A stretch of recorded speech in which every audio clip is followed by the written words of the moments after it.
La varietat de morts diferents que hi ha i així, doncs és una constant, no? Contínuament. I amb això també guanya molt factor sorpresa. Potser el que no trobaràs és la mort més comuna, més freqüent, de malaltia, en llit, és la que... Sí, aquesta no hi és, veus? El que passa és que és clar, que va haver menys joc d'ironia i de sentit de l'humor. I sí, que era la més freqüent.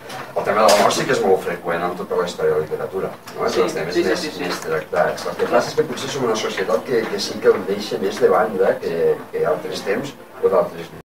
Potser també aquesta varietat de personatges, de situacions, i aquest combines també bastant una situació realista, amb uns tocs irrealistes a vegades, en tocs de fantasia, doncs també ajuda a que ho vegis com més allunyat d'una realitat, de reflexió sobre la vida sí, però més allunyat d'una realitat i més capaç de no entristir-te, al contrari, de fer-te reflexionar i dir que la vida és el que importa.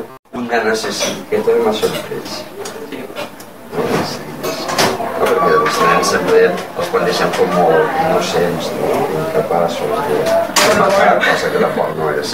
No estan així i tenim referents també. La innocència dels nens també seria molt discutible, sí. Sí. I després un altre també, potser em diràs que no, perquè també planteges amb un conte el diàleg, aquest diàleg impossible, però penso que els escriptors es plantegen moltes vegades entre escriptor i personatge.